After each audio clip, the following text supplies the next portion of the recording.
Donc nous, avec le même enthousiasme, on va entamer notre discussion de ce début d'après-midi autour de l'impact investing et la thématique « Mettre en cohérence stratégie d'investissement et politique de mécénat ». On a pour cela trois intervenants passionnants que je présenterai tout à l'heure. Avant de les présenter, donc je suis moi Anne-Claire Pache, professeure titulaire de la chaire philanthropie à l'ESSEC. Et je voulais, avant qu'on commence les discussions, prendre quelques minutes simplement pour poser les termes de notre discussion, puisque vous le savez peut-être ou vous allez le découvrir, les notions d'impact investing avec les notions attachées de venture philanthropie et compagnie sont des notions assez complexes avec des définitions pas toujours totalement claires et comprises par tous.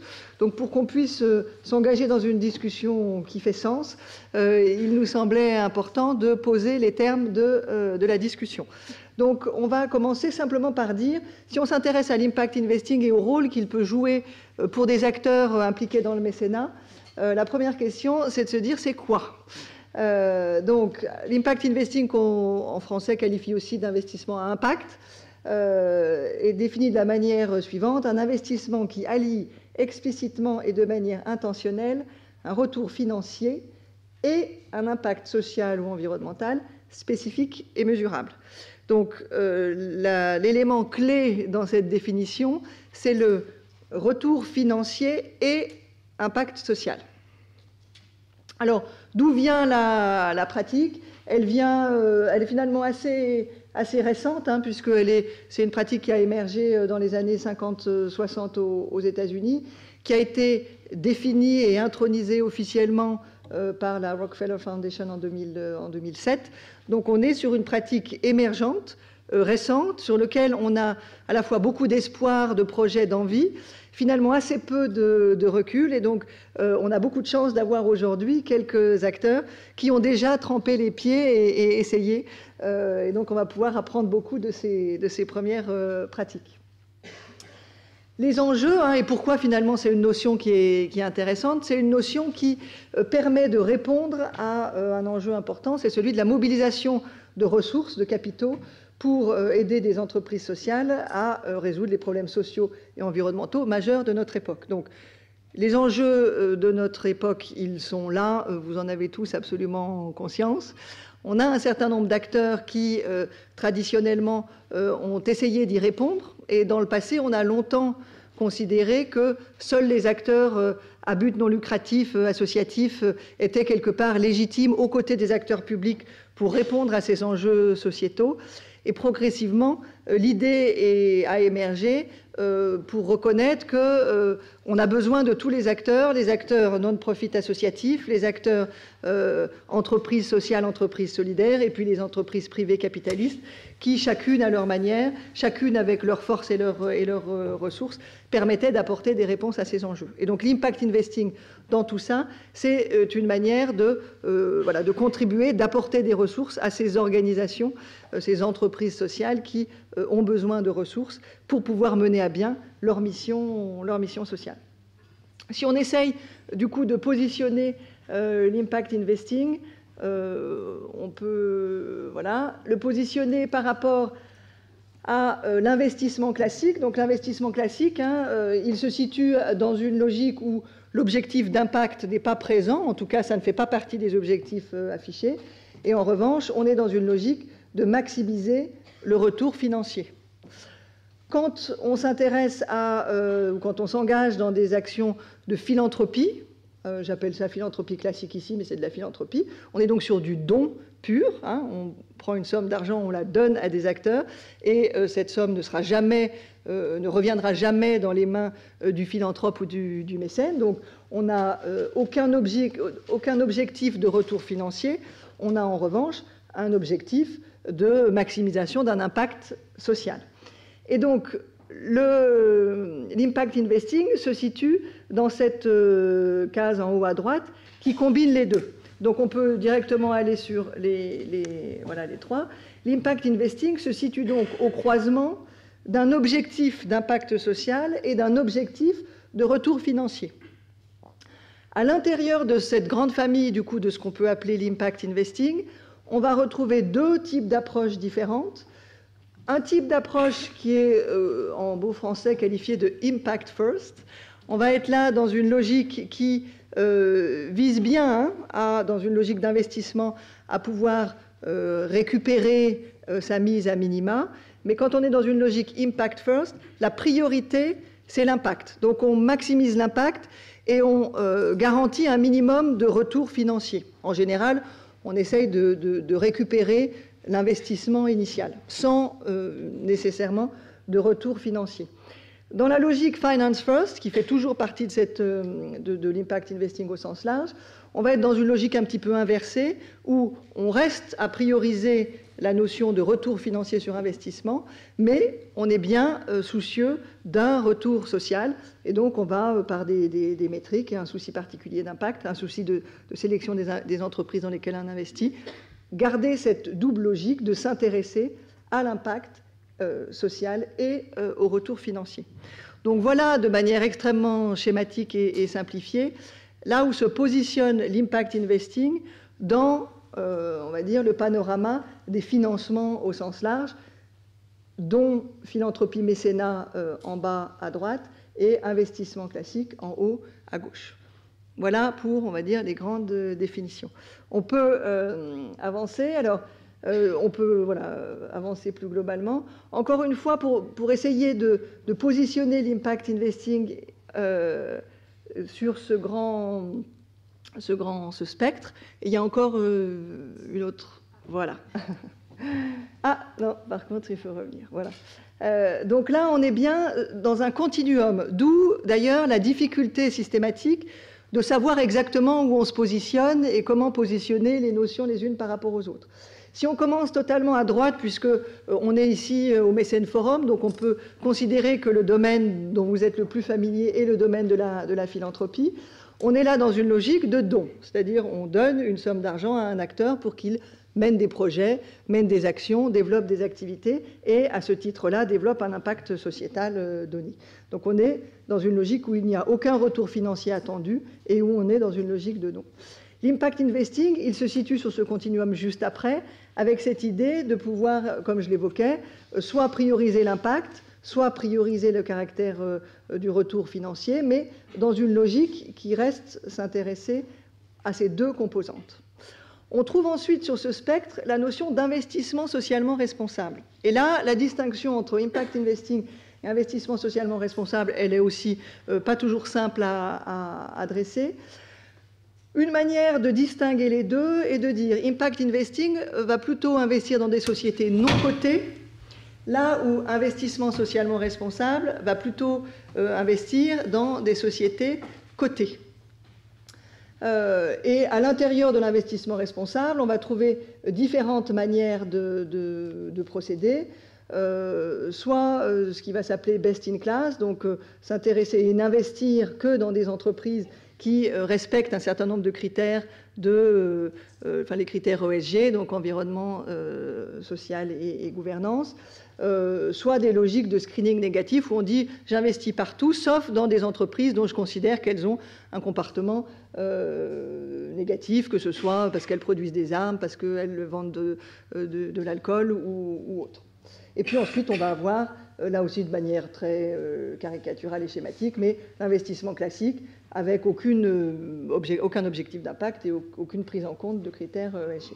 Donc, notre discussion aujourd'hui, on va essayer de s'intéresser à ce domaine de l'impact investing qui est donc quelque part voisin de la philanthropie en termes de pratiques qui vont s'intéresser prioritairement à comment est-ce que je vais pouvoir, avec une contribution financière à une organisation, comment est-ce que je vais pouvoir maximiser ou en tout cas avoir un impact sociétal positif.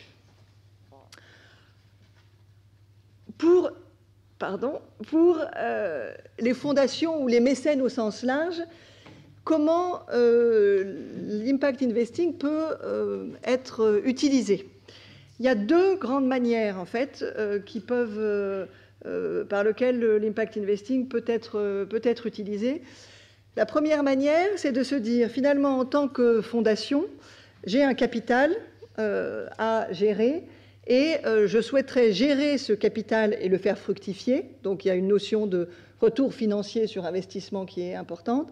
Mais en revanche, je veux que ce capital-là fructifie en servant la même mission que ma propre fondation. Et donc l'impact investing peut être utilisé par une fondation comme une philosophie d'investissement pour gérer le capital de la fondation en cohérence avec la mission de la fondation. Une autre manière d'utiliser l'impact investing va être de dire, une fois que j'ai fait fructifier mon capital, j'ai des fonds à disposition, je veux les utiliser de la meilleure manière possible, je peux faire des dons, mais je peux également éventuellement choisir en termes de modalités d'intervention, en termes de mise en œuvre de ma mission, choisir de pratiquer des investissements. Et c'est là qu'à nouveau, l'impact investing peut être un outil.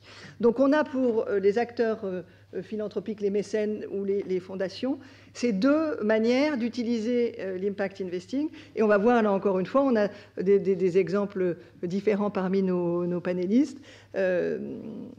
Utiliser l'impact investing comme manière de gérer mon capital ou utiliser l'impact investing pour pouvoir mener à bien des actions et mettre en œuvre ma mission. Voilà, quelques chiffres dans le monde. Donc, on est, comme je le disais, dans le cadre d'une pratique émergente, pour lequel il est très difficile de vraiment suivre précisément qui est investi, combien de fonds sont investis. Donc là, c'est des données issues du GIN, qui est un réseau d'impact investors. Donc l'estimation, elle est qu'il existe à l'échelle globale de la planète 400 fonds significatifs, plus de 600 milliards de dollars investis, avec 1 à 2 millions de dollars par deal. Ça, ce sont des estimations. La perspective du futur, elle est a priori engageante, puisque des estimations disent qu'on devrait pouvoir arriver à 1% des investissements mondiaux et donc atteindre les 2000 milliards de dollars, et avec peut-être en 2020, non pas 500 milliards de dollars, mais 5000 milliards de dollars en 2020. Donc ça, c'est des estimations, encore difficiles de savoir s'ils seront réalisés, mais ça indique en tout cas qu'on est dans le cadre d'un secteur en pleine, alors je dirais pas explosion parce qu'on est encore à des échelles petites, mais en plein développement, et dans lequel il se passe plein de choses passionnantes qu'il est intéressant de suivre. Et je suis contente de voir que la salle est pleine et que visiblement le sujet intéresse les uns et les autres. Dans quel domaine est-ce qu'on a vu les fonds d'impact investing investir le plus souvent? Dans le domaine de l'entrepreneuriat, dans le domaine de la microfinance, et c'est historiquement beaucoup l'activité microfinance qui a drivé un petit peu le développement de ce secteur, l'accès aux services de base, alimentation, éducation, santé, logement, l'insertion. Donc on a voilà, ici des exemples de des domaines dans lesquels les impact investors investissent. Un mot par rapport à un terme que vous avez probablement déjà entendu, qui est le capital risque philanthropique. On est là aussi dans une notion proche, mais je veux l'évoquer aussi parce qu'il ne faudrait pas que vous confondiez l'ensemble.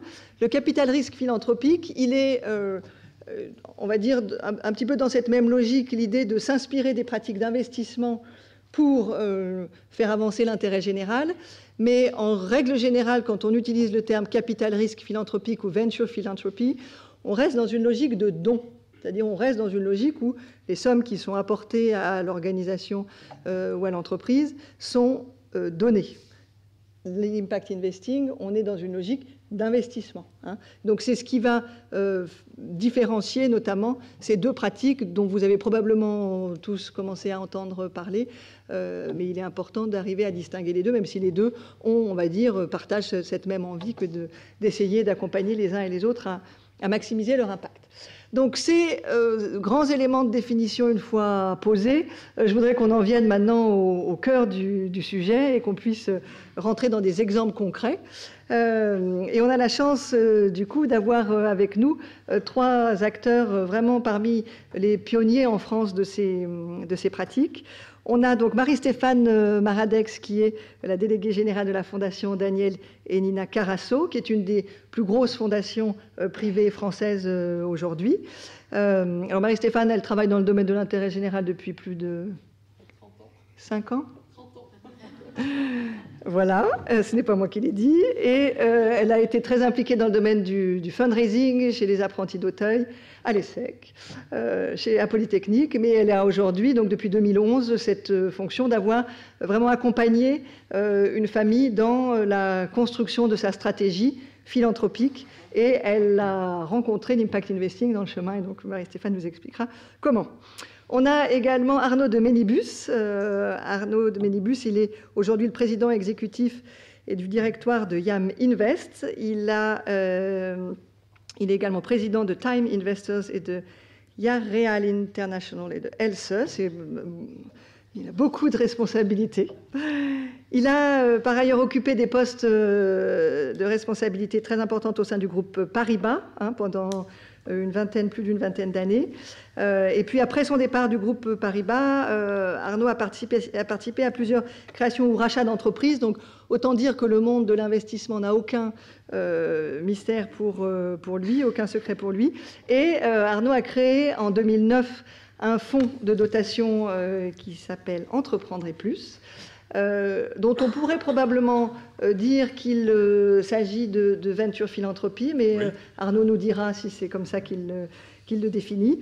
Et puis il a également cofondé Investir et plus en 2011, qui donc là est un fonds d'impact investing dans lequel il est aujourd'hui très, très actif. Nicolas Sellier, alors Nicolas Sellier, il a lui aussi fait toute une carrière dans le monde du capital risque, du capital investissement, en tant qu'associé chez Alven Capital. Il est actuellement en train de monter un nouveau fonds d'investissement ciblé sur des entreprises de croissance en technologie, enfin des entreprises technologiques en croissance. Et il est cofondateur d'Investir et plus, dont il est membre du conseil de surveillance. Et il a monté le comité d'investissement. Il est aujourd'hui membre du conseil d'administration d'un certain nombre des entreprises dans lesquelles Investir et plus a investi. Et donc il pourra nous parler là vraiment de la réalité, on va dire, quotidienne du métier d'impact investor. Donc voilà pour la présentation de nos intervenants. Je vais me rapprocher de vous du coup, pour engager la discussion. Mesdames et messieurs, au fond, il y a des places devant. Venez, ça va être très inconfortable d'être debout. Il reste des places un peu partout.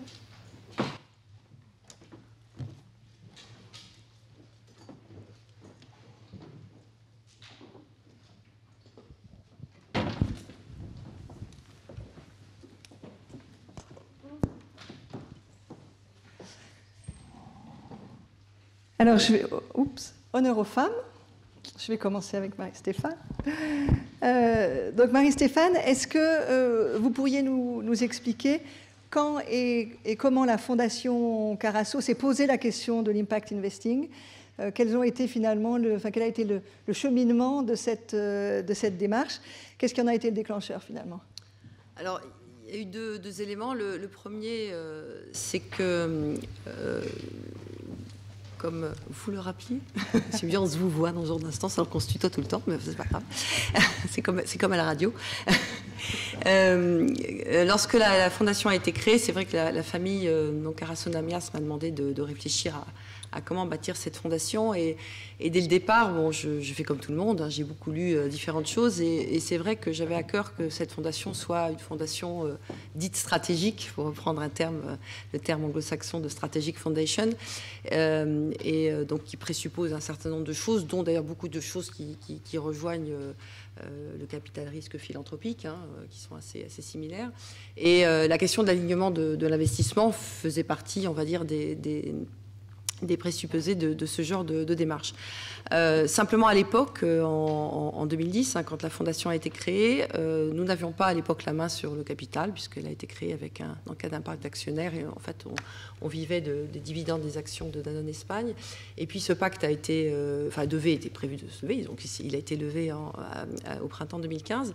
Et quand s'est posée la question de savoir comment réellement construire la stratégie d'investissement de la fondation, avec le comité financier, nous nous y sommes pris pratiquement un an avant, de manière à avoir tous les conseils nécessaires et à préparer cette stratégie d'investissement.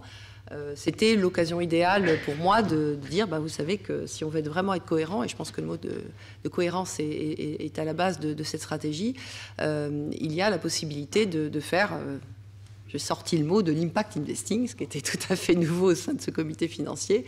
Et je leur ai expliqué ce que c'était le principe de l'impact investing. Et j'avoue que j'ai eu, en premier lieu de la part de Marina Namias, la présidente de la Fondation, un écho plus que favorable, avec une vraie volonté justement de ce souci de cohérence.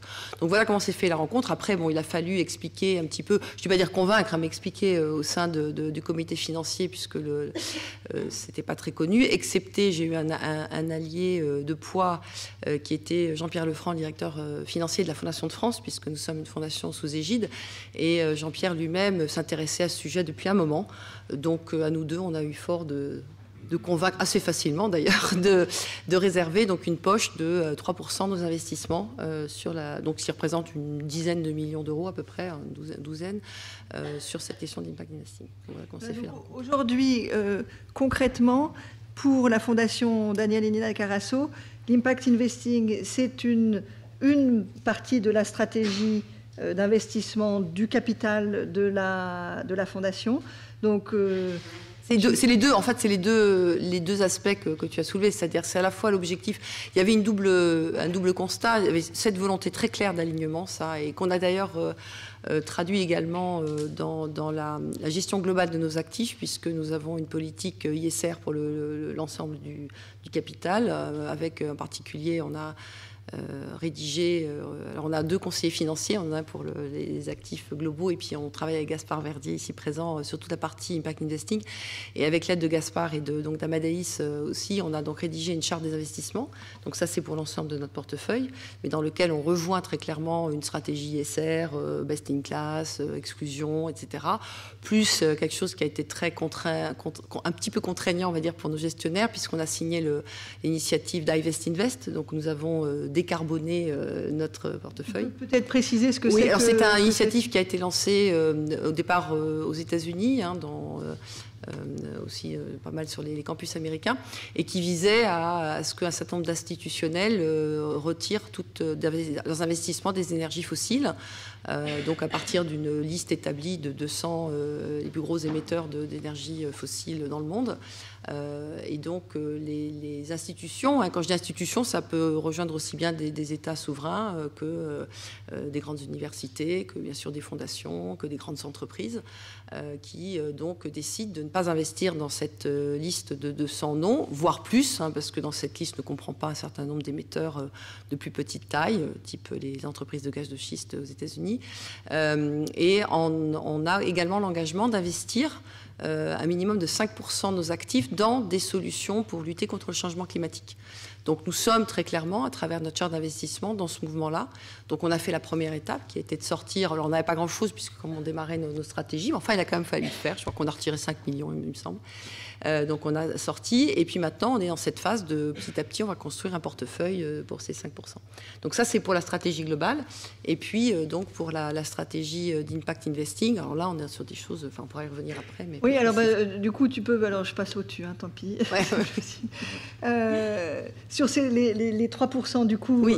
Qui sont consacrés à l'impact investing, concrètement ils sont investis comment vous vous y prenez? Alors, on a, encore une fois, avec le concours de Gaspard, on a travaillé à monter d'abord un comité ad hoc. On a un comité financier pour notre stratégie globale, et on a monté un comité qu'on a appelé ISR Impact Investing, enfin un peu plus clairement Impact Investing. D'ailleurs, je reprends ta terminologie, qui est très bien, avec Finance First et Impact First. Donc, on a un comité Impact Investing qui comprend des personnes de notre comité financier, qui comprend également un de mes chargés de programme, donc qui est très concrètement sur la question de l'alimentation, puisque ça revient à la question que tu posais, à savoir que pour nous, il y a également un enjeu de trouver un outil complémentaire pour le développement et l'accompagnement de nos porteurs de projets. Donc on est bien dans les deux objectifs que tu citais. Et donc, c'est important qu'on ait la présence de ce chargé de programme dans notre comité. On a également le conseiller de notre stratégie globale d'investissement et Jean-Pierre Lefranc, le directeur financier.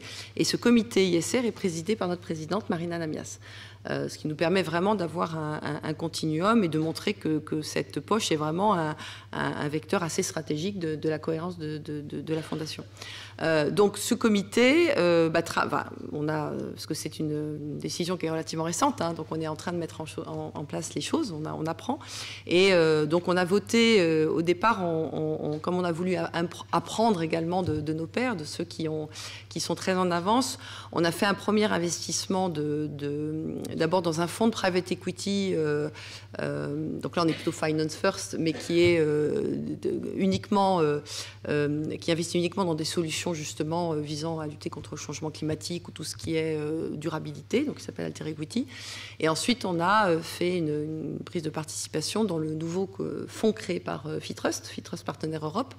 D'ailleurs nous ferons partie du comité d'investissement.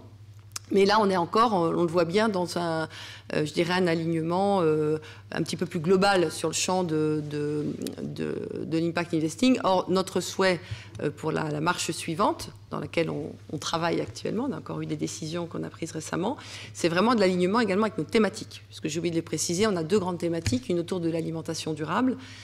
Donc en gros, c'est l'approche très systémique de l'alimentation, de la graine au compost, en passant par toute la durabilité des systèmes d'un point de vue environnemental, social, économique et nutritionnel.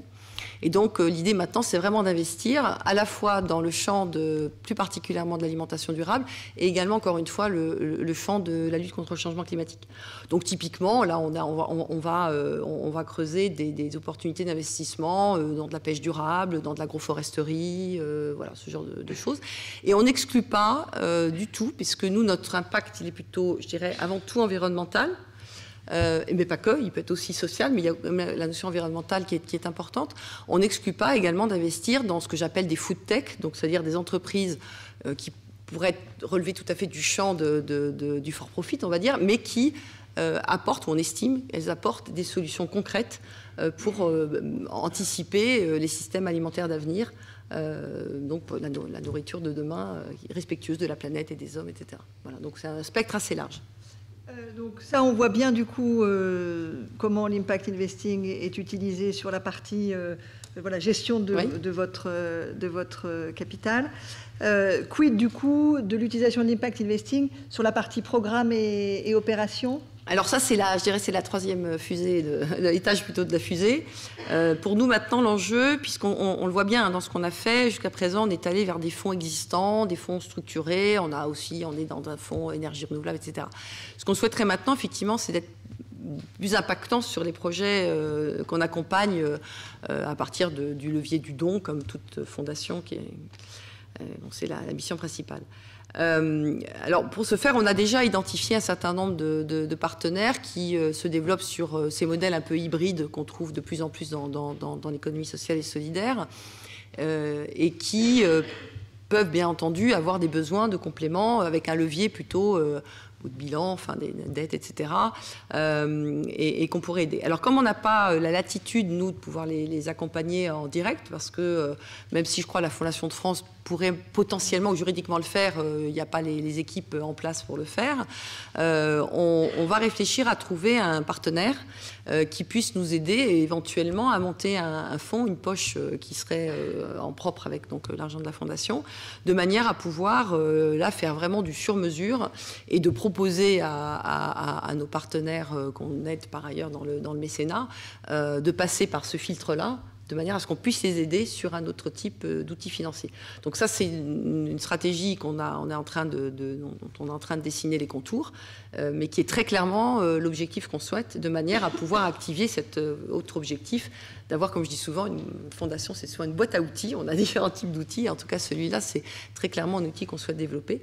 Et il faut simplement qu'on trouve, je dirais, le montage financier qui nous permette d'avoir cette flexibilité d'agir de manière très fine, véritablement sur les porteurs de projets qu'on connaît, qu'on accompagne depuis longtemps. On sait qu'il y a du potentiel, en particulier, c'est pour les aider dans la phase de duplication d'essaimage. Et pour le coup, ce type d'investissement est un très bon levier. Alors après, se pose la question, on y reviendra peut-être plus tard, de la mesure de l'impact, parce que ça, c'est encore une autre question, un autre sujet. C'est un grand sujet. Merci Marie-Stéphane. On voit bien du coup comment pour une fondation, on va dire, institutionnalisée, où on voit d'institutionnalisation, l'impact investing peut être du coup un outil parmi d'autres pour finalement atteindre la mission. J'aimerais maintenant qu'on donne la parole à Arnaud, qui lui, en tant qu'individu, qui s'est à un moment donné posé la question de comment est-ce que je peux avoir un rôle en matière d'intérêt général, a fait le choix d'une création finalement de deux outils distincts. Alors, le premier, Entreprendre et plus, le deuxième, Investir et plus.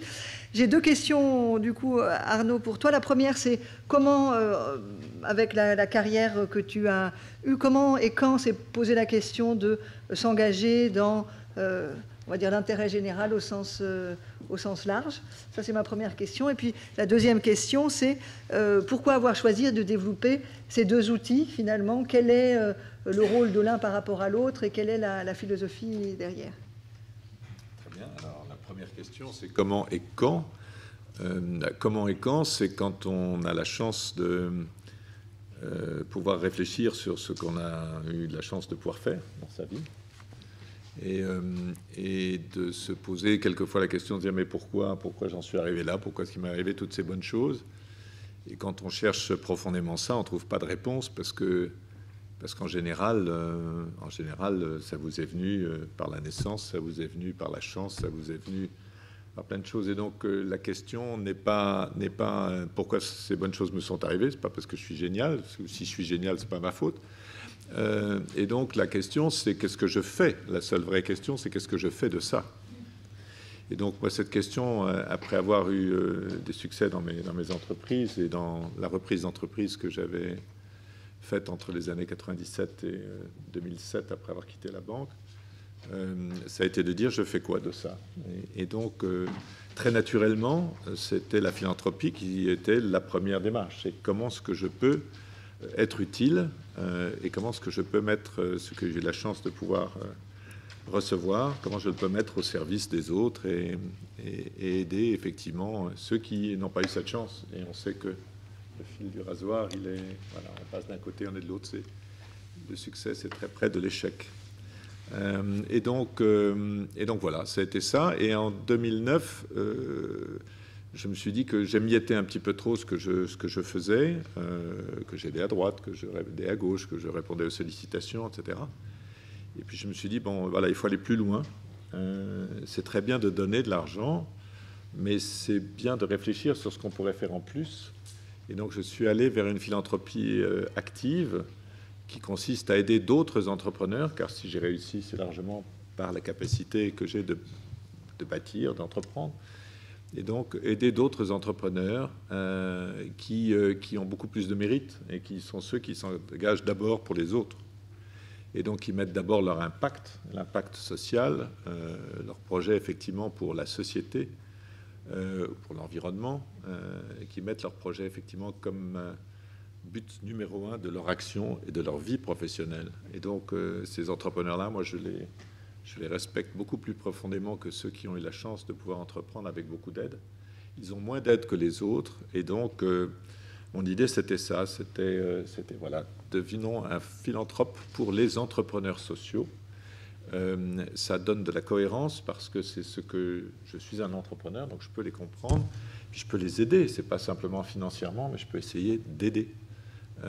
Et donc, d'aider personnellement, de comprendre leurs besoins et donc de favoriser l'éclosion d'autres entrepreneurs, de ces entrepreneurs sociaux et de développement de cet écosystème qui se développe à une vitesse, je dois dire, incroyable en France, ce qui me réjouit tous les jours et ce qui m'amène tous les jours à me dire que voilà, je suis une petite goutte d'eau dans une grande rivière qui est en train de devenir tout à fait considérable dans ce pays. C'est une grande joie. Donc, Entreprendre et plus, et donc un fonds de dotation. qui fait des dons à des associations qui contribuent au développement de l'entrepreneuriat social. Oui, alors nous avons cherché, j'ai cherché à avoir l'effet de levier maximum. C'est-à-dire que l'idée n'était pas avec la philanthropie de faire émerger une ou deux ou d'aider une ou deux associations sur un but précis ou dans une localité précise, mais plutôt de contribuer d'une façon générale à l'éclosion du système de l'entrepreneuriat social en France et de sa rénovation, si je peux dire, pour lui assurer effectivement un plus bel avenir à un moment où les États où les collectivités locales sont en difficulté et où par conséquent il faut trouver un modèle un peu différent et pérenniser dans des entreprises effectivement l'innovation sociale, environnementale.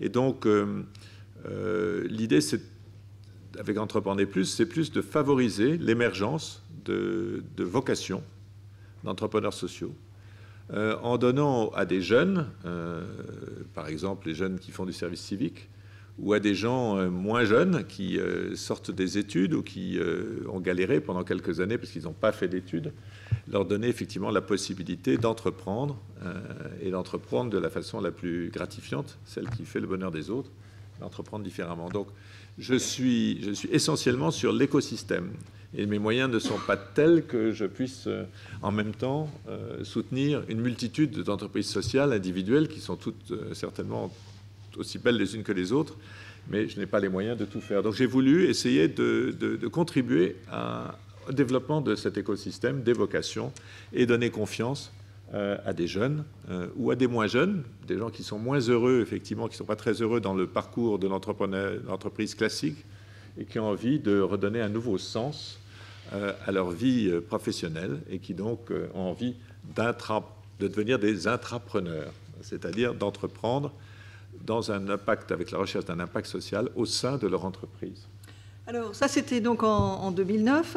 Pourquoi est-ce qu'en 2011, l'idée de créer un deuxième outil, Investir Plus, vient? Parce que finalement, il y avait largement de quoi faire dans le domaine de la structuration du secteur de l'entrepreneuriat social. Pourquoi se lancer dans une autre aventure? Parce que au départ, on n'est pas légitime dans ce monde-là, n'est-ce pas? C'est-à-dire que moi, j'ai eu de la chance de réussir, mais il y a des tas de gens qui, depuis 30 ans, se consacrent leur vie à développer l'entrepreneuriat social.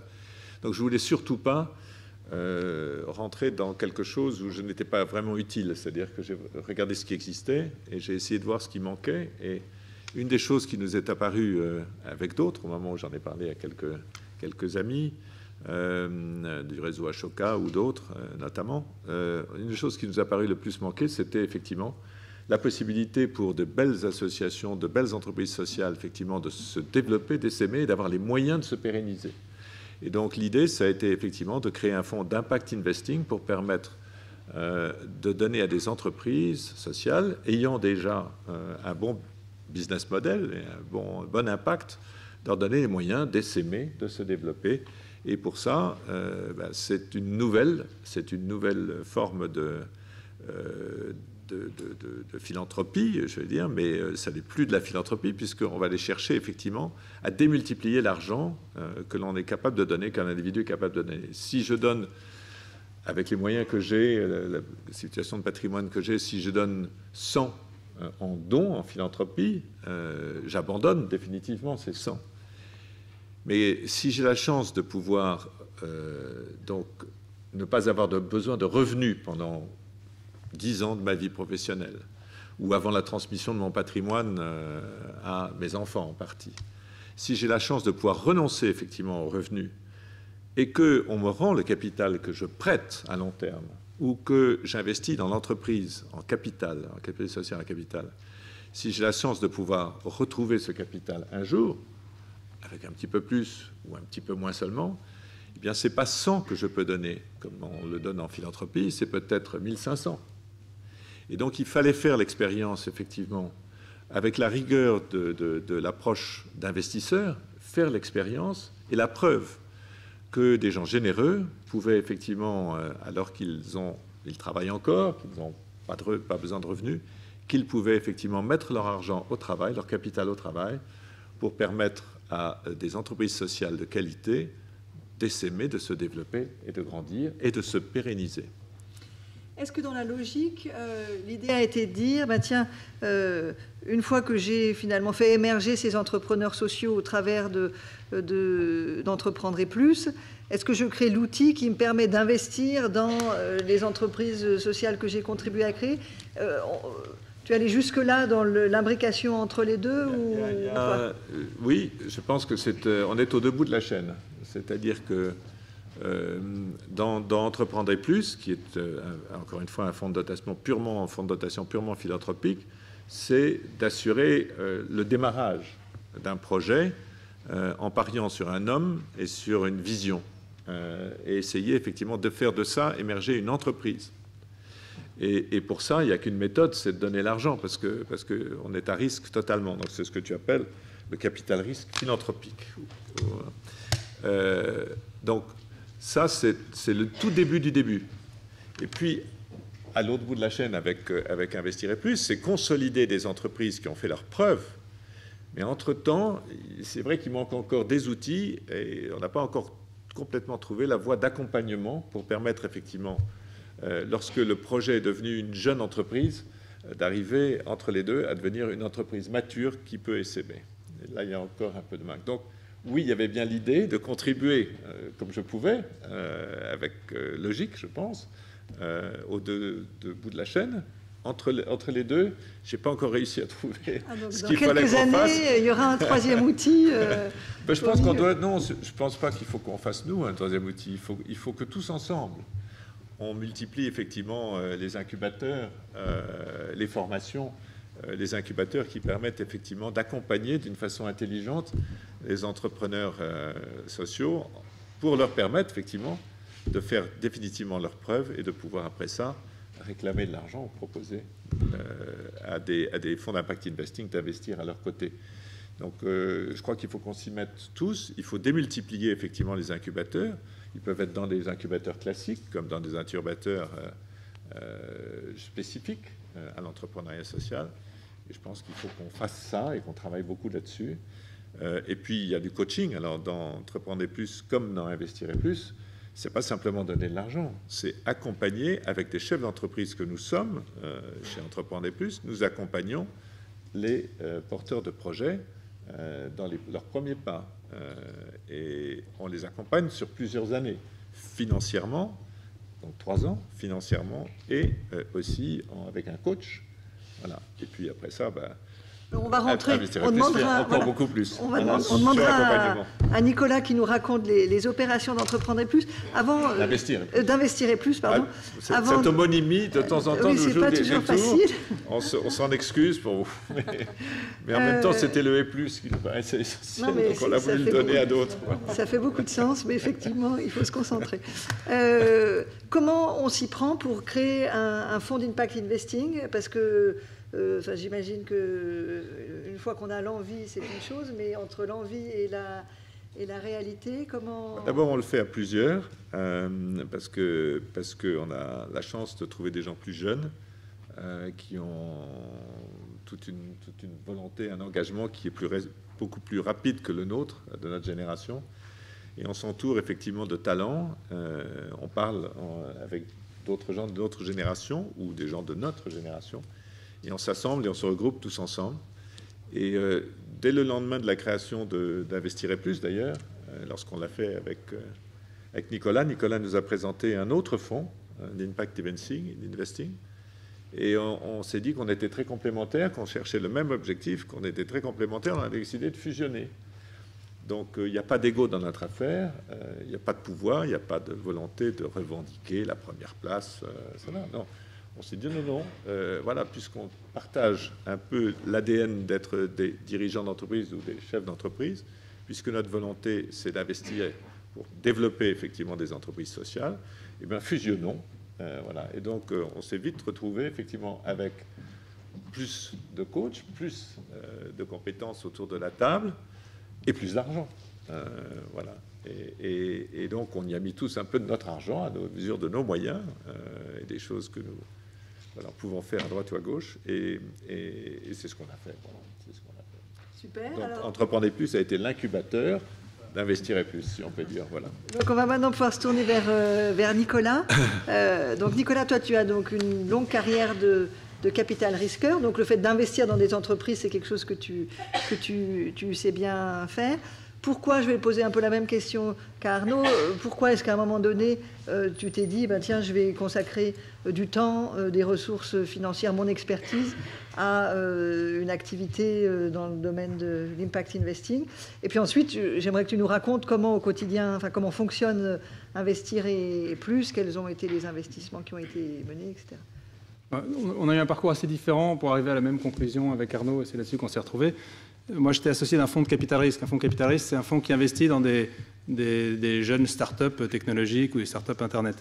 Et il y a quelques années, on voyait apparaître de plus en plus de jeunes entrepreneurs qui voulaient entreprendre, qui voyaient dans l'univers des nouvelles technologies des possibilités énormes pour pouvoir créer leur entreprise, et en même temps qui se disaient, quitte à créer mon entreprise, ça va me prendre du temps, je vais y consacrer 100% de mon énergie et plus de 100% de mon temps, je préférais le faire sur un sujet qui ait du sens et qui m'habite totalement. Et on a vu apparaître des gens qui disent, moi, je commençais à arriver avec des modèles innovants, mais où l'impact, la recherche de sens et l'impact social étaient vraiment au cœur du modèle. Et moi, j'étais un peu perplexe en voyant ces gens, dire, mais c'est super votre truc, vous êtes des super entrepreneurs, vous avez un sujet qui est hyper innovant, vous avez énormément de potentiel. Mais c'est vrai que nous, on gère des fonds pour des institutionnels, dont des gens qui ont des fondations à côté. Notre mission, c'est de maximiser leur retour sur investissement. Ce n'est pas de prendre des risques en investissant dans des startups, quelle que soit leur qualité, si le profit vient en second par rapport à la maximisation de l'impact social. Mais comme on voyait une tendance, et il y a des sujets qui étaient un peu...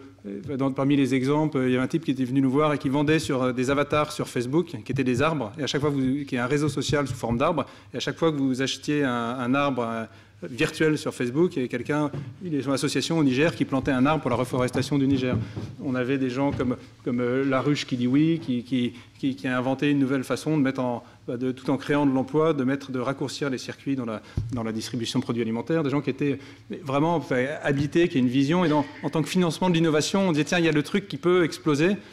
Donc j'en ai parlé, je me suis dit, tiens, il y a une nouvelle économie qui est en train d'arriver, une nouvelle génération d'entrepreneurs qui, par l'entrepreneuriat et la révolution du digital, permettent de faire des choses qu'on n'avait jamais pu faire avant, avec un potentiel vraiment énorme.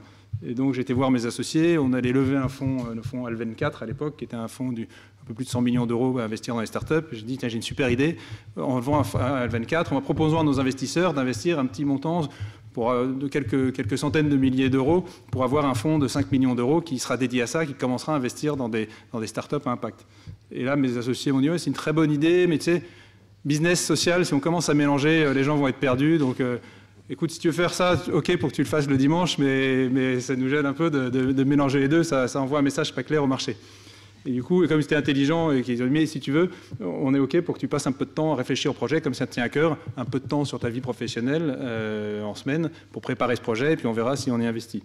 Et c'est comme ça que via Ashoka, j'ai rencontré Arnaud et son équipe, et qu'on s'est rendu compte on partait de constats assez différents, mais qu'on arrivait à la même évidence, c'est qu'il y avait besoin d'un fonds pour financer ces entrepreneurs innovateurs dans l'impact social, et financer et accompagner. Parce que c'est aussi, on parle beaucoup du financement, mais on se rend compte que nous, les entrepreneurs qu'on finance via Investir et plus, les gens viennent parce qu'ils ont besoin d'argent, et en grattant un peu, quand ils sont bons, ils ont de l'argent, il y en a partout de l'argent pour les bons projets, les bons entrepreneurs. Il y en a encore plus dans l'impact social, bizarrement, que quand dans l'économie traditionnelle, parce que ces gens ont accès aux fonds d'investissement, mais aussi aux fonds d'investissement impact, aux business angels sur leur poche d'investisseurs et aussi sur leur poche de donateurs. Donc ils ont beaucoup d'argent et il y a beaucoup d'argent disponible.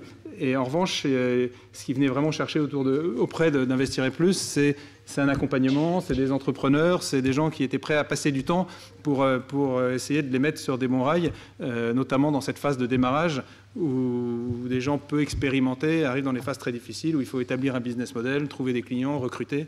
Et c'est vraiment, je pense que c'est ça, avec le recul, c'est ça que les gens viennent chercher, c'est ça qui a un impact très fort. Et je pense que c'est le gros différenciant d'Investir et plus, c'est dire, attendez, on met de l'argent, soit... mais on est là surtout pour faire partie d'une communauté, vous mettre en relation avec des compétences, avec des gens, avec des coachs pour vous faire avancer. Alors concrètement, donc Investir et plus, c'est un fonds de, on peut dire la taille Oui, c'est 6-7 millions d'euros aujourd'hui. D'accord.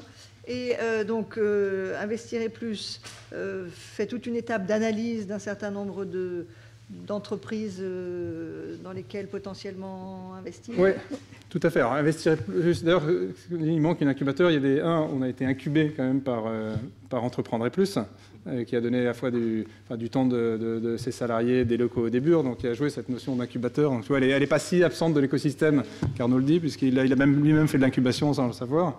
Et on n'avait pas de business model à l'époque. Les gens disaient, mais c'est tellement dur de financer des sociétés, des startups. Il y en a tellement peu qui sont rentables que financer des startups qui n'ont même pas vocation à d'abord être rentables, qui vont mettre comme premier objectif d'avoir un impact, les gars, vous êtes juste...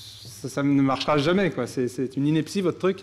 Ça sera pas pérenne. Et en fait, on reviendra dessus, mais en fait, ça marche plutôt mieux. Les startups à impact social, beaucoup d'entre elles marchent plutôt mieux que les autres, pour pas mal de raisons sur lesquelles on pourra revenir. Donc, avec quelques-uns, on a monté Investir et Plus. Et après, Investir et Plus, c'est comme un fonds d'investissement classique. Je pense que là aussi, autant... bien souvent dans nos sujets, c'est dur d'opposer recherche de profit et recherche d'impact, parce que si on a un bon entrepreneur qui est sur un gros sujet, il aura sans doute beaucoup plus de profit, alors malgré lui, parce qu'il aura bien fait ce qu'il a à faire, que quelqu'un qui ne recherche pas le profit, que l'impact, et finalement qui n'aura pas su mettre son business model en cours. Ou l'inverse d'ailleurs. Mais je trouve qu'il n'y a pas forcément une opposition, elle n'est pas systématique, on a tendance à opposer les deux. Et c'est même un problème dans les entrepreneurs qui viennent nous voir, qui disent « Attends, moi, soit je fais partie des humanitaires, soit je fais partie des business, mais il faut choisir son camp, on ne peut pas faire les deux. » Et si on commence à parler aux uns avec les discours, les argumentaires de l'autre camp, on est rejeté, on est perdu ou pas le compris. Donc je pense qu'il y a un gros sujet à faire sur la convergence non-profit, impact profit et impact social, finance, management. Après, donc, on est comme un fonds classique. Vous pouvez nous donner des exemples d'entreprises dans lesquelles vous avez... Typiquement, il y en a une, aussi Arnaud est modeste, parce qu'on arrive vraiment au début, qui s'appelle Simplon. Simplon, c'est un gars qui s'est dit, moi j'arrive, mais c'était un constat business avec une fibre sociale. Il me dit, moi, le développement de sites internet, le développement informatique explose. On a en France un chômage qui est archi négatif en la matière, on ne trouve pas de gens. Et lui, il se dit, moi, je cherche des développeurs dans un langage assez moderne, très demandé, qui s'appelle Ruby on Rails. J'arrive pas à trouver, c'est dingue quand même, je suis obligé de sous-traiter mes développements en Inde, à Maurice ou à Madagascar, alors que dans la cité qui est derrière chez moi à Montreuil, il y a plus de 50% des jeunes qui n'ont pas de boulot. C'est quand même, il y a quelque chose à faire, mais ne serait-ce que c'était même le point de démarrage, était un constat business. Alors il s'est dit, bon, je vais monter une école. Enfin, monter une école. D'abord, il a trouvé un hangar à Montreuil. Il a retapé un peu le truc. La propriétaire l'aimait bien. Il a trouvé un gars dormait, un des cofondateurs habitait là. Donc, ça lui servait de logement. Et il a commencé à faire quelques tracts et à vendre son école gratuite. Et il a trouvé, je crois, 25 premiers candidats qui ont essuyé les plâtres, qu'il a essayé de former avec des méthodes modernes, au code informatique, beaucoup de tests, en essayant de montrer les choses, de façon avec un esprit de promo où les gens quasiment dormaient tous. Il y en a pas mal qui y habitaient, qui n'avaient pas de logement, qui dormaient dans l'école. Et finalement, au bout de 6 mois, alors il y en a 4-5 qui ont abandonné parce qu'il y a une erreur ça ne le faisait pas. Mais sinon, pour ceux qui sont restés, il y en a 80% qui ont eu un CDI à la fin de l'année et 20% qui ont eu des jobs de freelance et qui cherchaient à être freelance. Et ça, c'était la première année à Montreuil. Après, ils ont un peu de pub parce que Fleur Pellerin est venue faire former. Pour gagner de l'argent, ils faisaient des ateliers d'apprentissage du code pour les enfants le mercredi et le samedi et de la formation au code par leurs élèves dans les grands groupes. Donc, il y a eu un cercle assez vertueux qui s'est mis en place. Et puis quelques semaines, Fleur Pellerin est venu. Le maire de Villeneuve-la-Garenne voit ça, les appelle, il dit « Les gars, moi, c'est génial, votre truc, je vous paye, je vous trouve des locaux, les CV, et vous venez me faire ça à Villeneuve-la-Garenne. » Après, Orange, qui est dans le COMEX, était formé par Simplon, s'est dit « Mais c'est super, votre truc, moi, je dois investir au Mali sur des projets sociaux, et je vous finance, vous montez un Simplon Mali. » Et puis, à Abidjan. Et puis, la société a 3 ans et demi, ils ont une quarantaine de Simplons. Alors, il y a des difficultés. C'est vrai que le fondateur, il habitait là, il se balade en trottinette, c'est un ancien pilote de chasse. Il n'a pas tous les codes business. Et dans la relation de tous les jours, il peut y avoir des incompréhensions réciproques, des suspicions. Et puis, il y a une telle tension de croissance sur la structure qu'ils sont une soixantaine aujourd'hui, alors qu'ils étaient 3 il y a 3 ans. Ils gèrent énormément, ils ont lancé énormément d'écoles en propre ou en franchise ou avec d'autres. Ça crée beaucoup de tensions. Il y a besoin, pour lesquels il a besoin d'être accompagné. Ça se fait pas, c'est pas fluide, mais typiquement. cette société-là, elle est moins risquée. Il est très innovant. Il a vu qu'il y a un gros besoin. Il y répond de façon archi simple. Je pense que c'est ça l'innovation, c'est de voir une évidence que personne ne voit et se rendre compte après coup à quel point c'était simple et que c'était là au milieu de la... Mais les clients à Orange, quand Orange a le choix entre un organisme de formation pour former au code informatique son COMEX classique et Simplon, où le type qui va les former était un Malien arrivé en France à 9 ans, qui a quitté l'école au brevet, qui était apprenti tourneur-praiseur à Villeneuve-la-Garenne 1 an avant, et qui, grâce à Simplon, s'est révélé, alors ils ne sont pas tous comme ça, mais un développeur hors pair, et qui 1 an après forme le COMEX d'Orange au code informatique. C'est un argument commercial majeur face à un organisme de formation qui vend sa salade depuis 30 ans. Donc rien que pour avoir des clients, c'est plus facile, et pour les financiers aussi. Vous allez voir des philanthropes, vous dites « Attends, moi j'ai besoin de ton argent, ouais super, c'est bien ton projet, mais deuxième bonne nouvelle, la bonne nouvelle c'est que tu ne vas pas me le donner, tu vas l'investir, tu vas peut-être le récupérer. » Je peux vous dire, les créanciers sont plus faciles à trouver parce qu'il a vraiment tous les mondes de financiers. Donc il y a des difficultés, mais c'est un sujet, bizarrement, la création de valeur n'est pas plus compliquée et moins forte que pour pas mal de startups qui galèrent plus. Si effectivement l'alignement entre la réussite économique, elle est alignée avec la... Oui, ça c'est voilà. Et ça parfois c'est évident, mais c'est pas toujours le cas. Et c'est vrai que dans les différences entre un fonds de capital risque classique et un fonds de capital risque à impact. J'aime bien la classification parce que tu nous aurais fait gagner pas mal de temps si on avait eu la slide finance first ou impact first, parce qu'on a dit mais c'est quoi l'impact? C'est d'abord la finance, d'abord l'impact, les deux, comment les... Donc on a passé avec Arnaud beaucoup de réunions à brainstormer autour de ça. On aurait gagné un peu de temps. Quoi finalement, alors c'est mon interprétation, on va voir si Arnaud la partage.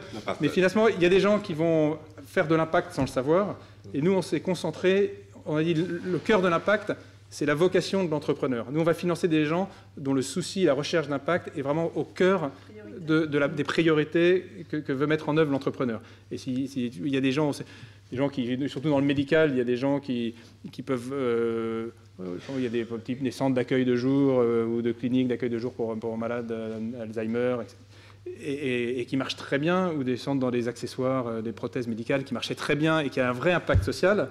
Mais on s'est dit, finalement, ces gens-là, ils peuvent être financés par tout autre investisseur, même si en plus il y a de l'impact. Ce que recherche l'entrepreneur, ce n'est pas forcément l'impact en premier, mais plus l'impact social comme moyen de réussir financièrement. Et c'est assez dur, parce que souvent ils sont assez bons, il y a du potentiel. On s'est dit, non, ces gens-là, ils sont pas pour nous, parce qu'on ne peut pas tout faire, et que nous, on va privilégier les gens. Et puis, au début, c'est facile, mais l'impact social, il n'est pas juste dans la partie financement.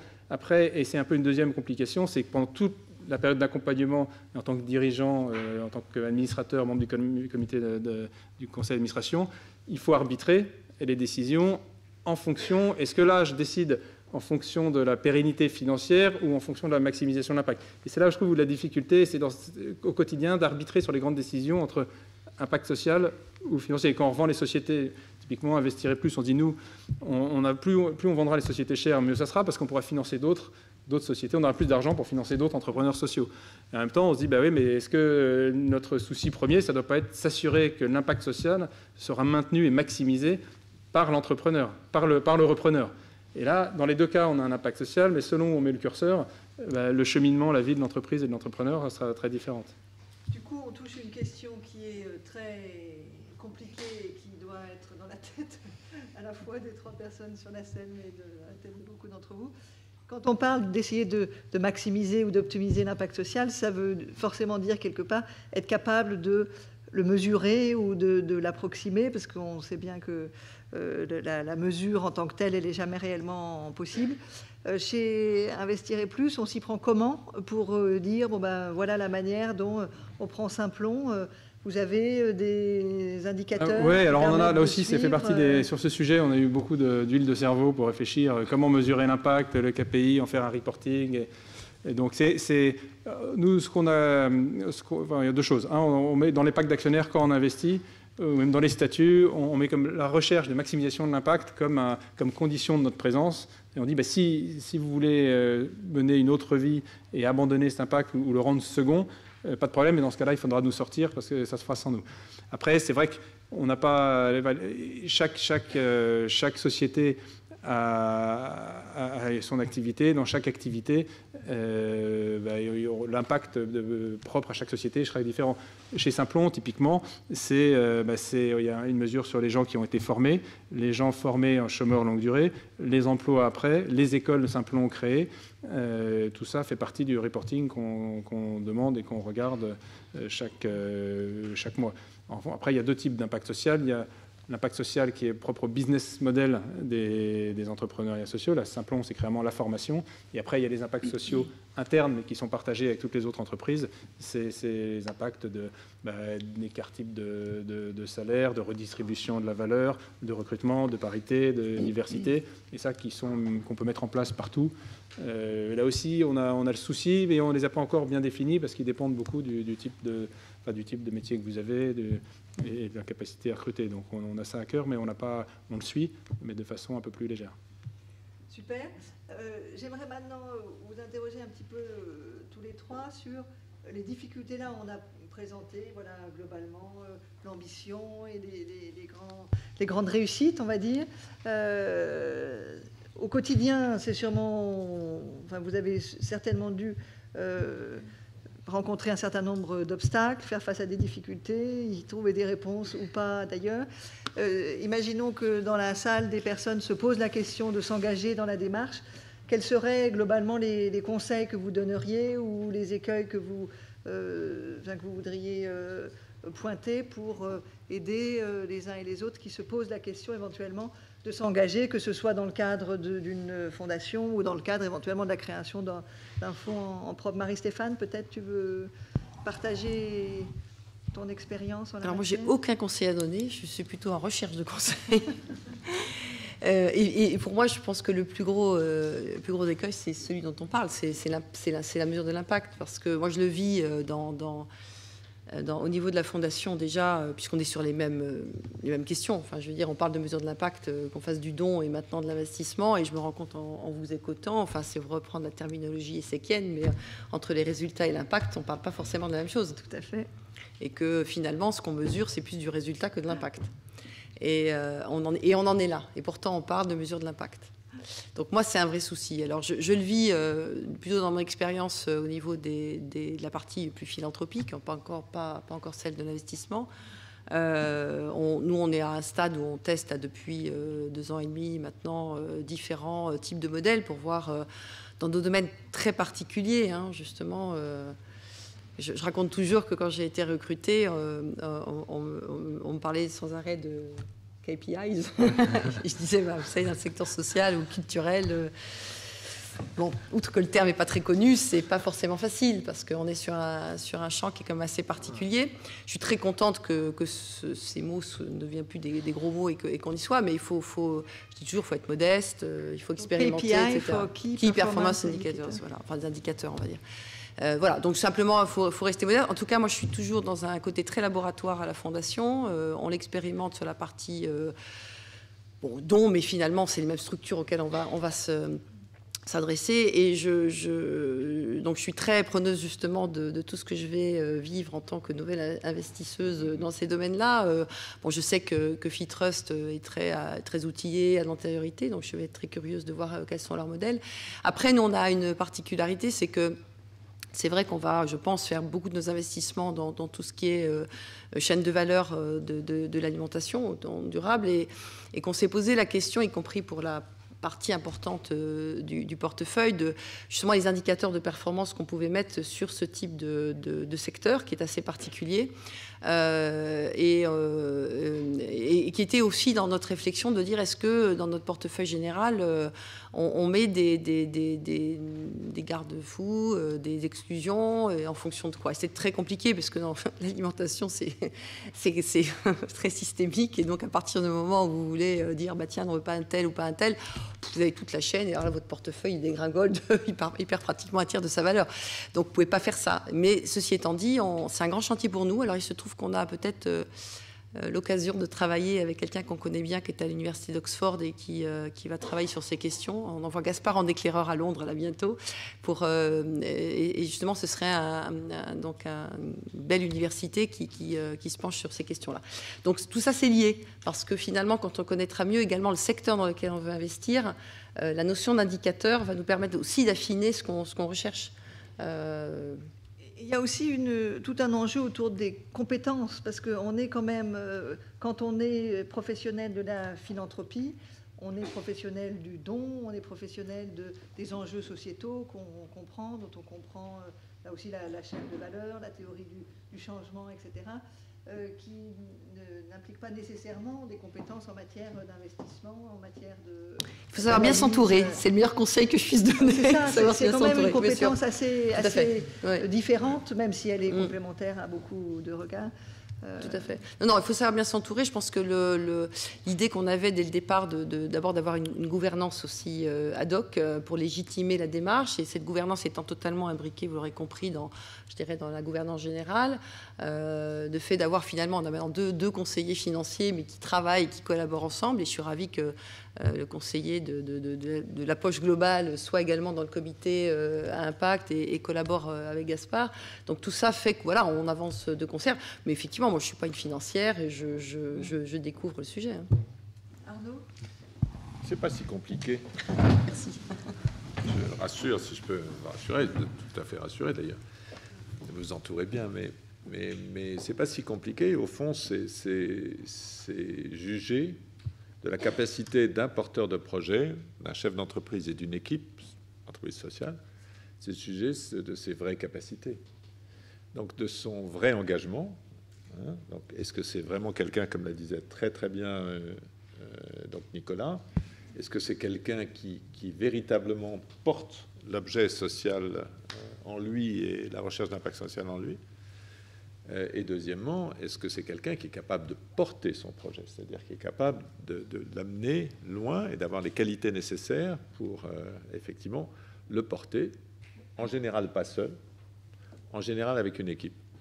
Et comme on l'a toujours vu dans le matière d'investissement classique ou en matière d'investissement dans les entreprises sociales, impact investing, c'est un bon projet avec quelqu'un qui n'est pas un bon porteur de projet, c'est l'échec.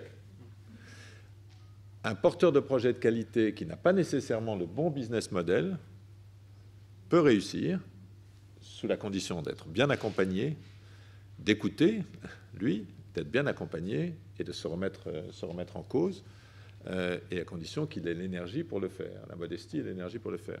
Donc un mauvais business plan ou un business plan un peu insatisfaisant peut faire une bonne entreprise sociale s'il est porté par quelqu'un qui a effectivement un vrai engagement et une capacité effectivement lui-même à avoir les épaules avec celles d'autres gens. Donc c'est pas si compliqué. Quant aux obstacles qu'on a rencontrés, je pense qu'on avait un obstacle, nous, chefs d'entreprise, c'est l'obstacle de la légitimité, comme les entreprises, ici mécènes, hein, qui, dans les fondations, servent. On a un obstacle de légitimité. On ne nous reconnaissait pas, dans le milieu de l'économie sociale et solidaire, de la légitimité pour aller aider un secteur qui, depuis des années, dans la générosité, où il y a plein de bénévoles, plein de gens formidables qui, pendant 40 ans, ou 30 ans, ou 20 ans, ou seulement 10 ans, mais se sont vraiment engagés tous les jours de leur vie. Donc on a un problème de légitimité. Moi, je me suis heurté à ce problème.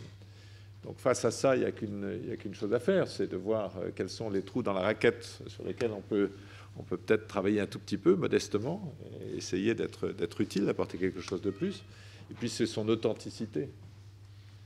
Il faut être légitime et authentique dans ce qu'on fait. Donc, si vous me demandez d'aller travailler dans le secteur de la santé et d'aller inventer un nouveau mode, je suis absolument illégitime. Aider des entrepreneurs ou l'écosystème de l'entrepreneuriat social, je me sens plus légitime parce que ça va avec mon tempérament, mon expérience professionnelle, etc. Donc son authenticité, c'est-à-dire sa vérité personnelle, c'est-à-dire son vrai engagement, et puis la légitimité que vous donne le droit de dire un petit mot parce que vous avez un peu d'expérience, que vous vous sentez, vous comprenez bien les mécaniques auxquelles vous êtes confrontés. Voilà, donc la légitimité, je pense que c'est important. C'est pas si compliqué, encore une fois, si vous pariez sur les hommes. Et c'est merveilleux de se rentrer dans ce degré d'intimité que l'on peut avoir avec des gens aussi formidables que ceux qui encore une fois, s'engagent uniquement pour du sens et pour donner un sens à leur vie, mais aussi pour rechercher un impact. Donc là, on voit très bien, hein, si on a ce degré d'intimité que je recommande toujours d'avoir, hein, dans ce cas-là, effectivement, on voit très bien où on a une chance de réussir. Maintenant, il y a des choses plus professionnelles que Nicolas va nous dire. Nicolas, du coup. Non, moi, je rejoins un peu les deux. C'est pas si compliqué, en effet, comme le dit Arnaud, si on s'entoure bien. En revanche, bien s'entourer, c'est quand même ce qu'il y a de plus compliqué au monde. Donc c'est vrai, et c'est vrai que, non, là, je suis d'accord. Pour commencer, je pense que c'est important, vous le faites dans le secteur de l'énergie et de l'environnement, il faut pas s'éparpiller et construire une expertise dans un domaine, donc pouvoir ne pas investir dans les secteurs qu'on ne maîtrise pas pour vraiment avoir un fort domaine d'expertise. Bien s'entourer, c'est apporter aussi s'entourer d'une communauté d'experts, de gens qui vont vous aider, à valider les projets et surtout à accompagner les entrepreneurs que vous financerez. Donc ça, c'est très important. Après, je pense que pour commencer, c'est quand même des métiers qui sont très risqués. Juger de la pertinence d'un chef de projet, d'un entrepreneur, c'est à la fois juger sa vision, mais sa capacité à la mettre en œuvre tout seul en partant de zéro ou presque pour la développer.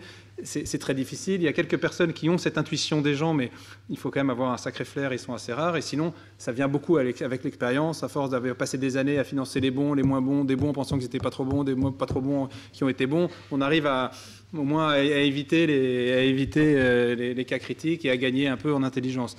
Donc c'est vrai que commencer à le faire avec d'autres, en co-investissant avec des experts, avec des gens, apprendre la partie technique, apprendre comment on filtre les dossiers, apprendre à réagir plutôt que d'y aller tout seul, me semble une bonne solution.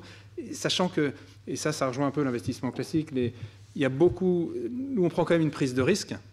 Et du coup, ça ne marche que s'il y a un gros potentiel à la clé. C'est un équilibre parce qu'il y a pas mal de projets qui ne vont pas marcher. Donc si on veut juste rendre leur argent aux investisseurs, il faut quand même qu'il y en ait certains qui marchent d'autant mieux que les autres ont pas marché. Donc il faut que chaque projet ait du potentiel.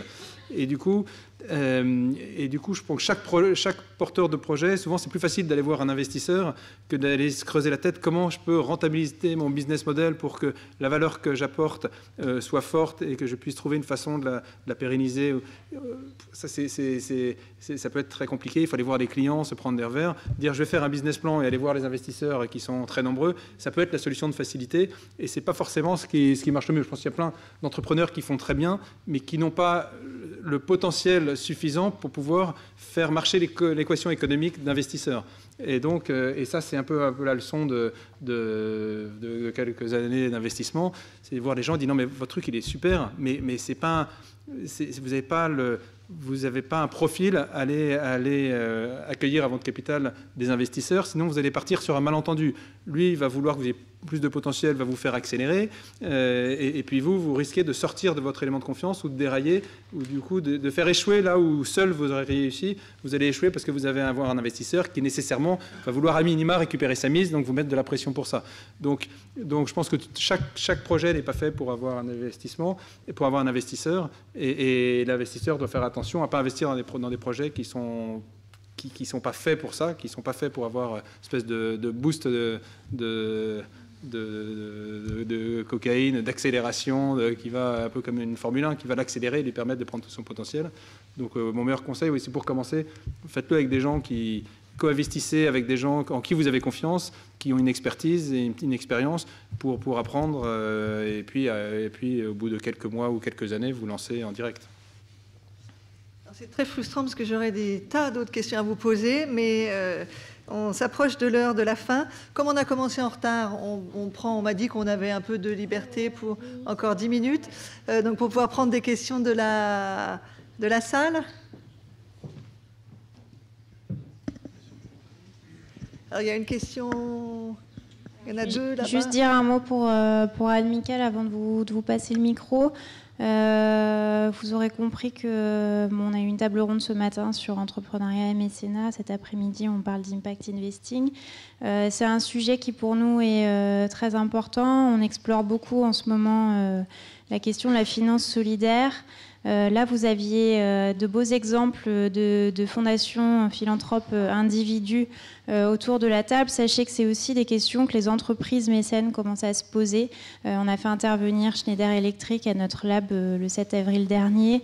C'est aussi une question que se pose Aviva, qui a créé un fonds d'impact investing à côté de la fabrique Aviva. Je vous laisserai regarder ce qu'ils font. Donc c'est un sujet qui est en marche, qui pour nous est important. On pense que vraiment mettre en cohérence les investissements avec la politique de mécénat, c'est quelque chose qui fait vraiment sens et qui doit vous poser à tous des questions dans vos pratiques chaque jour. Donc merci à nos intervenants. Et puis je voulais mentionner un partenariat qu'on a avec l'EVPA et juste laisser le micro pour commencer à la représentante Sophie Faujour de l'EVPA en France. Et puis je passerai le micro à la salle ensuite. Merci beaucoup, merci. Et en effet, en miroir, donc Sophie Faujour, je suis représentante de l'EVPA, qui est l'Association européenne de venture philanthropie. Donc vraiment merci Anne-Claire, parce que c'est tout à fait, c'est très précieux en grande assemblée de communiquer très largement sur ces sujets-là, de façon très précise. Et alors l'EVPA a deux caractéristiques. La première, donc c'est une association européenne. Et deuxièmement, on représente plutôt la partie investisseurs en fédérant des fondations, des corporates, des institutions financières, des grandes institutions académiques comme l'ESSEC.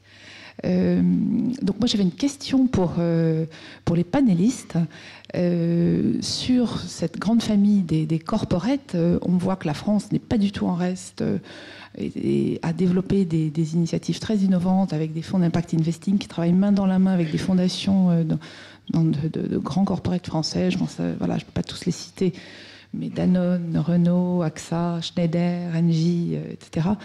Qu'est-ce qui, d'après vous, en termes de barrières, est le plus... ce qui manque pour vraiment passer à la vitesse supérieure pour que beaucoup d'autres multinationales françaises et européennes embrayent le pas sur des politiques bien inclusives là-dessus. Et puis avant d'écouter votre réponse avec grand intérêt, donc je me permets de dire que l'EVPA va tenir à Paris sa conférence annuelle le 3 et 4 novembre. Donc à la pause, je serai ravie de répondre à des questions, mais je sais qu'Admika leur répond aussi beaucoup d'informations. Merci. Merci. On va prendre, donc, prenez note des questions. Comme on n'a pas beaucoup de temps, on va prendre peut-être 2 ou 3 questions, et puis ensuite, je vous inviterai à répondre.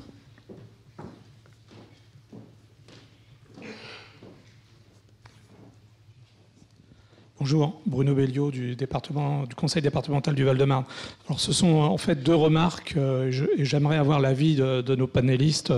Parce que le travail que vous faites paraît effectivement assez formidable, mais est-ce que quelque part ça ne symbolise pas quand même la faillite, le rôle des banques, notamment pourquoi les banques, voire l'État aussi, ne jouent pas le rôle finalement que vous jouez? Et on s'est beaucoup posé la question sur les banques. Et la deuxième remarque, c'est un peu la même chose, c'est par rapport à ce que, puisque vous travaillez beaucoup avec les jeunes, notamment les jeunes entrepreneurs, et on sait que dans nos quartiers, dans nos cités, il y a beaucoup de jeunes qui veulent investir. Que pensez-vous du miroir aux alouettes qu'a représenté pour eux l'ubérisation, et on voit très bien quel modèle ça amène, quoi. Et justement, en quoi vous vous opposez à ça? J'aimerais avoir votre avis là-dessus. Merci. Merci. On va peut-être prendre une 3e question. Merci. Rapidement, Firoza Lak, Fondation Edmond Rothschild.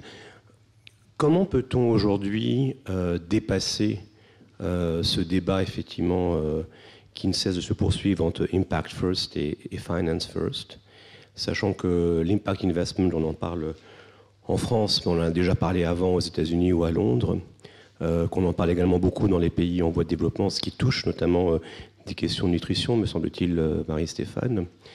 Et est-il possible d'imaginer un modèle où on est dans un impact, dans un cercle vertueux, où quelque part l'impact ramène de l'argent?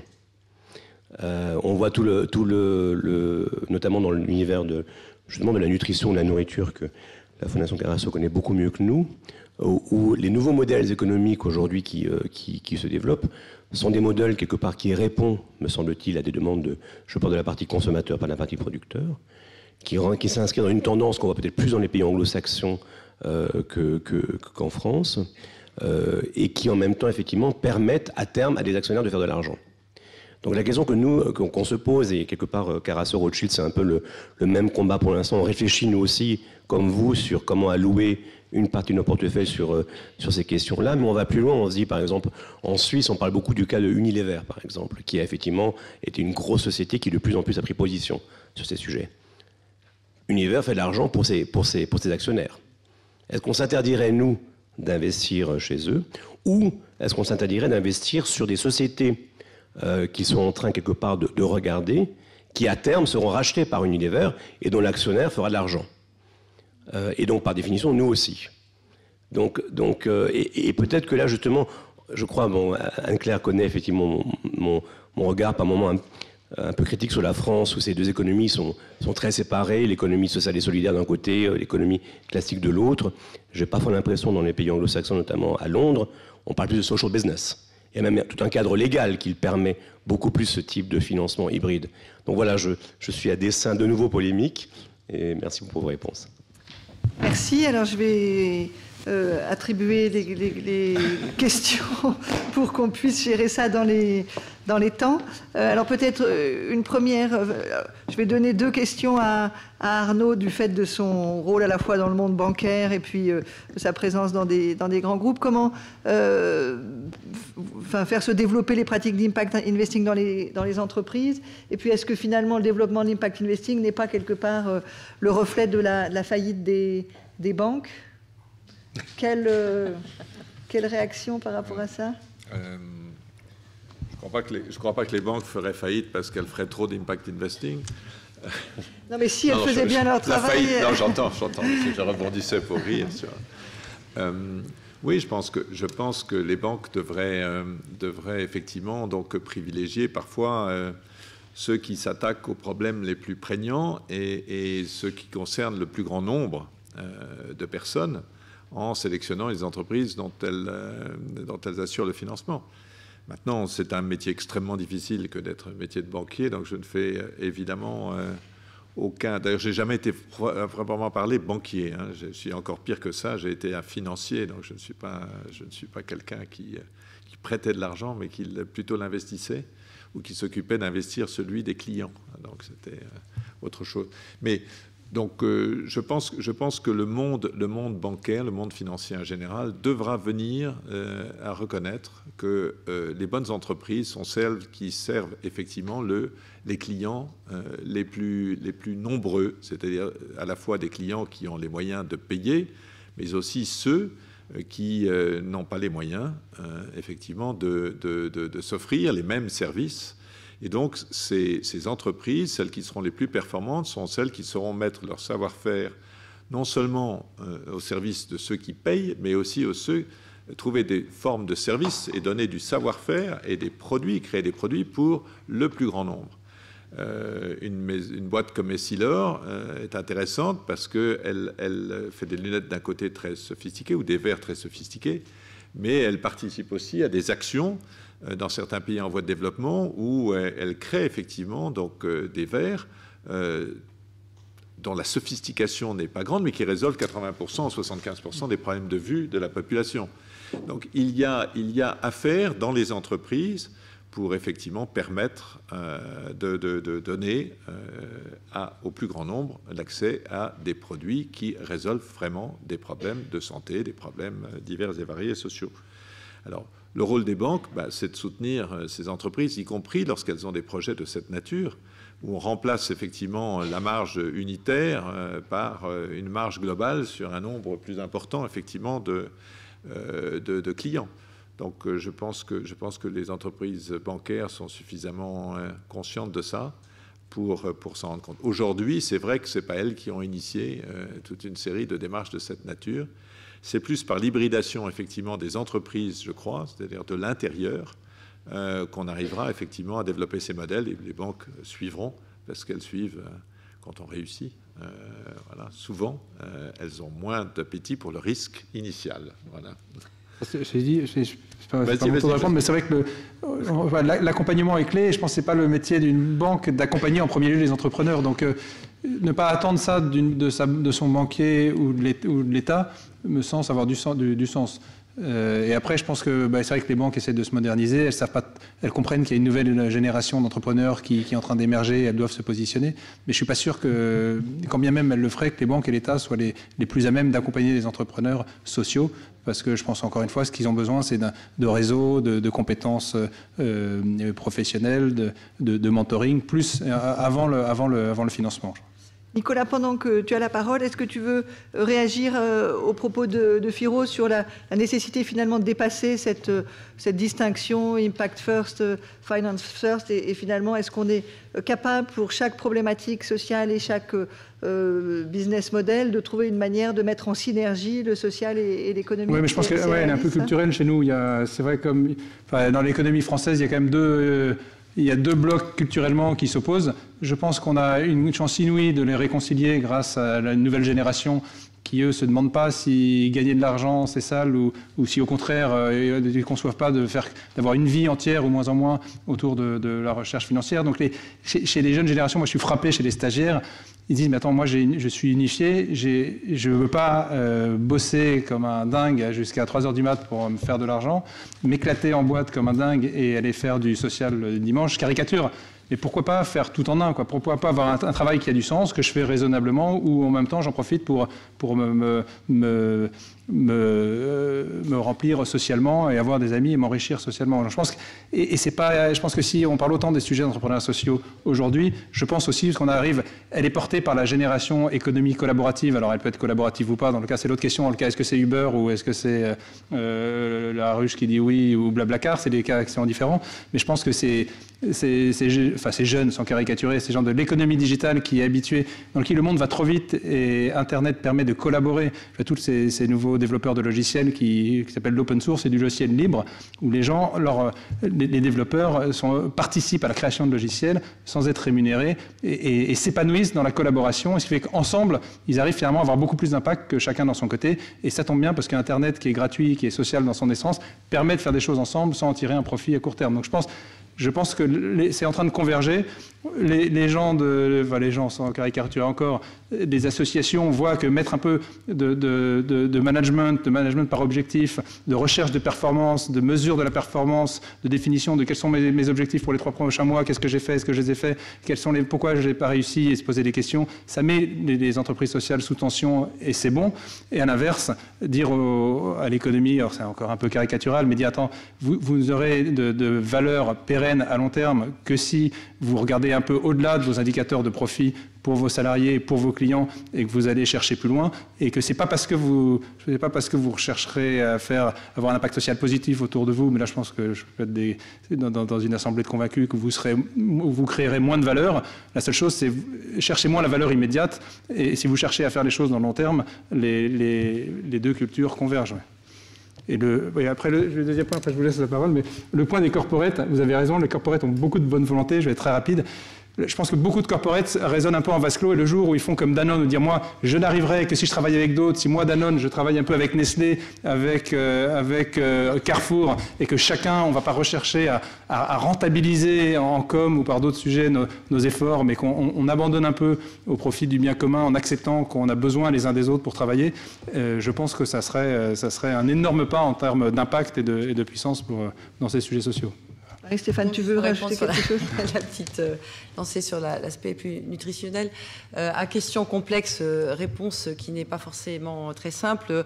Enfin, c'est ce que j'ai dit tout à l'heure. Nous, on ne va pas s'interdire justement d'investir par ce que j'ai appelé des food tech, c'est-à-dire des entreprises qui n'ont pas de vocation a priori sociale, solidaire, mais qui pour nous représenteront une vraie solution par rapport à la transition vers des systèmes alimentaires plus durables. C'est ça qui va nous, c'est l'impact. Ce qu'on va rechercher est la mobilisation par différents types d'outils, que ce soit le don d'un côté ou l'investissement, vers cette transition. Ce qui m'inquiète le plus, c'est que quand vous voyez la fusion type Bayer-Monsanto, vous voyez bien que le modèle dominant devient de plus en plus dominant et que les petits David qu'on va soutenir, s'ils sont mangés par les gros Goliaths pour justement réintégrer et que ça reste Goliath et non pas d'avoir des solutions vertueuses qui font bouger de l'intérieur, le danger, il est là. Parce que qu'Unilever achète des petits concurrents, si c'est pour changer les pratiques d'Unilever, c'est bien. Si c'est pour maintenir des pratiques plus globales, nous, on aura raté notre impact. Donc la difficulté, elle est là. Donc moi, je ne me pose pas la question... je me la poserai dans certains domaines, là où je fais mon mécénat traditionnel, parce qu'effectivement, je vais être plutôt sur la logique d'entrepreneuriat social au sens plus classique du terme. Je pense par exemple, on a une entreprise d'insertion qui a tout travaillé, une filière de blé bio et qui approvisionne les cantines scolaires à Marseille, à Montpellier. Bon, là, on a un truc très vertueux parce qu'on est sur toute une chaîne de valeur dans le bio, on est sur de l'insertion, etc. Si je peux l'aider à grandir grâce à l'investissement, je serai effectivement dans l'entrepreneuriat social. À côté de ça, d'investir dans des food tech, là, on discutait l'autre jour d'une entreprise qui crée des solutions alimentaires dans le cadre d'une chaîne de valeur autour de la pêche durable. On est dans de la food tech et dans des vraies solutions qui demain peut-être changeront le monde à une plus grande échelle. Donc voilà, donc on est nous un peu dans les deux, mais il faut faire toujours attention au rapport entre les grands, surtout dans le domaine de l'alimentation où malheureusement on est sur des modèles dominants bien lourds. C'est très très frustrant, mais on va devoir s'arrêter là. Je trouve qu'à la fois, on se rend compte que le sujet, il est nouveau, il est émergent et qu'on est collectivement en train d'apprendre. Il y a beaucoup d'espoir, je trouve, dans tout ce qu'on a entendu. Donc voilà, allez-y, les uns les autres, expérimentez, et puis on se retrouve dans quelques temps pour faire le point. À bientôt.